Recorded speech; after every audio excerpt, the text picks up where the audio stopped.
Hey there, lovely people. Welcome back to another Writing Tip Tuesday. I'm Sammy, and I'm a writer who likes to help other writers become better writers.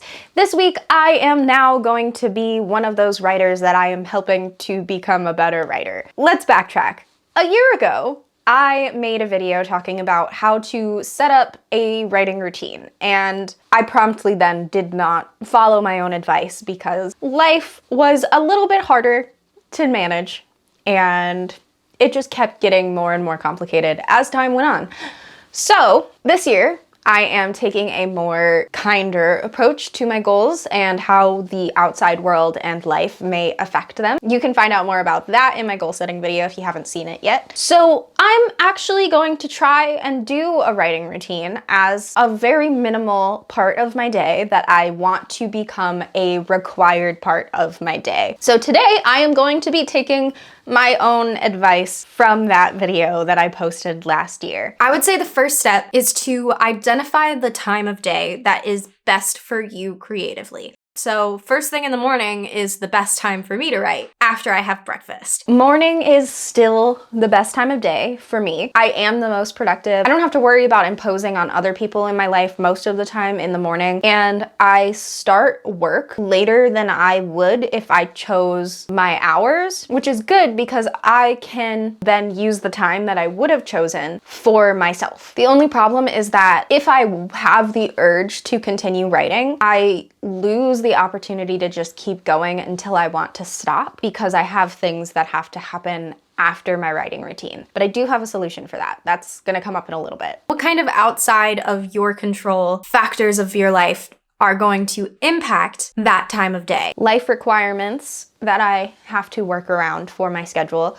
I typically work Tuesday through Friday. I work 10 to 2. So I have any time from when I wake up to 10 a.m. to use that creative optimism in the morning to do my writing routine. And then on Mondays, I film in the morning because I don't have to work until 12. Another way that you can go about making sure that you will do your writing routine is through calendar blocking. So what I am going to do is I'm going to set a calendar notification for 9 a.m. on the days that I start at 10, and I'm gonna set the notification for that to pop up 10 minutes earlier. So that gives me an hour and 10 minutes if I sit down when that notification pops up to write, but I'm only requiring of myself 15 minutes to count it as a day that I've done my routine. So I've got that on my calendar. I have it based around the other things. I spent a lot of time last year doing calendar blocking where I would put everything in by the minute. So I am very used to getting notifications of like, this is when this is supposed to be happening. And it is nice to have that as a blocked out time that like I can't plan to do things in. It's like a meeting that I've assigned for myself. And then on Saturday and Sunday, I've set my time for writing at 8 a.m. because I'm usually awake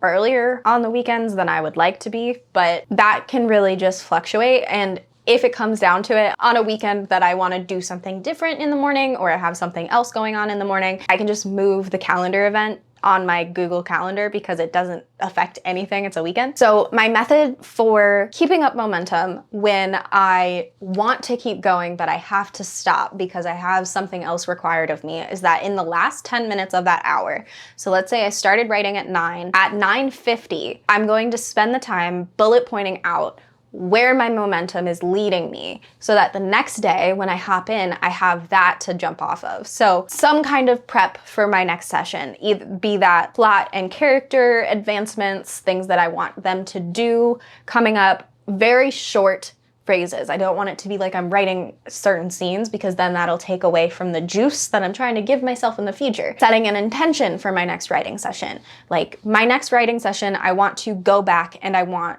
to add in this character development to previous sections where I just discovered something about this character and I want to do that right now, but I don't have time. So I'm going to set that as my intention for the next day is I'm going to take this that I just discovered, clearly write out what I'm trying to think of and then say, we need to put this in these scenes for like character development or foreshadowing or something along those lines. Set an intention like that.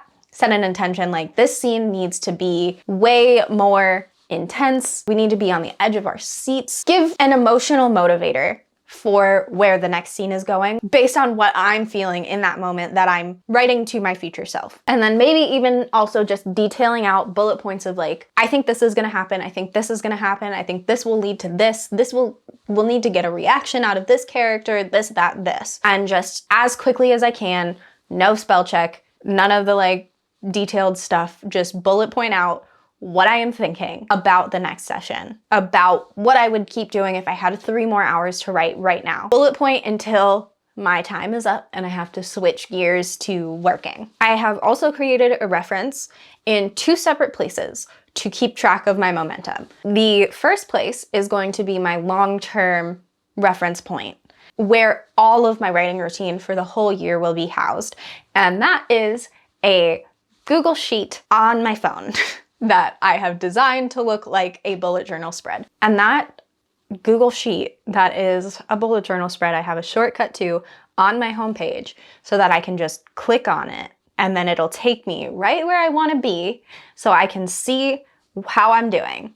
So this is basically like a year at a glance spread. And as of right now, I did do my writing routine yesterday and I will do my writing routine hopefully today. After this. Technically, I should be writing right now, but we'll see what happens. I'll add in a screenshot of what it looks like the day that I'm editing for you guys so you can see that. But I've got all of the months laid out. This is like a classic bullet journal spread. People do this so often in their bullet journals. I am not somebody who regularly references habit trackers like this in a yearly format. So this is not in my world of paper capabilities. I would love for it to be, but I just won't go back to that page. So this is my main source of tracking my writing routine. The second source is going to be in my bullet journal on the monthly pages, because I do love having a habit tracker on my monthly pages, because I do go back and I check my monthly pages. And I will not be showing you that because there's a whole bunch of personal stuff on there. But I do have a column on my habit tracker for the month of write, which is specifically for creative writing. I did also make a template version of this spreadsheet if you wanted it. If you want a Google Sheet to track a habit like this, I have a link to that in the description that it'll copy into your Google Drive. Depending on whatever month you start this on, you can just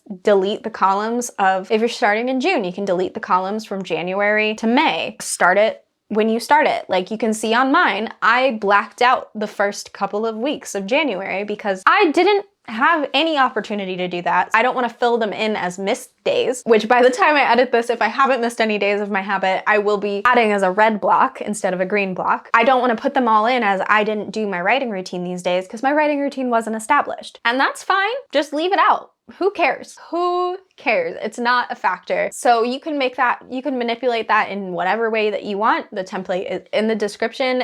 You'll get a copy right away. That is a resource that I made for myself and then decided you guys could also have if you wanted it. It's also very simple to make, very simple to manipulate. What I did is I made the template and then I copied it to another sheet so that I would have the template still. So if I continue this on, like I can make another calendar pretty easily for 2024 if that's what I want to do, or I can set it for different habits if that's something that you might want to keep track of and have an easy resource to gather. But that's up to you. I am just gonna do the one, and so far I'm just doing it for the 1 year. We'll see how this one goes, because as of right now I've done it once. I've had 1 day of success, so we'll see what happens. I also think that I'm gonna try and implement some kind of reward system for myself. Reward yourself after completing your writing routine. If I finish the 15 minutes, especially if I don't really want to do the writing, if I finish the 15 minutes after not wanting to do it, I'm gonna reward myself with some kind of a treat. I'm planning to write in the morning. I'm planning to write before work. So I'm thinking that if I eat breakfast before, once I finish my writing routine, if I wanted to like make myself a tea and like put the effort into that, then that'll be like the next step in that routine, because I don't always have to have a warm beverage, but it is nice to have a warm beverage, and it's nice to have like a little pick-me-up of caffeine because I don't drink coffee when I'm having like a morning, you know? I would assume the days that I don't want to do my writing routine would also be the days that I would probably want to make myself a tea, that I can reward myself with that afterwards. It's not going to be like an everyday kind of thing. It's just going to be something to give me a little bit of a boost, but that is a factor in my writing routine is just allowing myself reward motivation as well. It's not something that I would feel like I was punishing myself by not allowing myself to make myself a tea. It's not like, oh, well, you can't use the bathroom or you can't drink water or eat or anything until you finish your writing routine. That's why I focus better when I've eaten. I love breakfast, so I would want to prioritize breakfast before doing my writing routine, etc.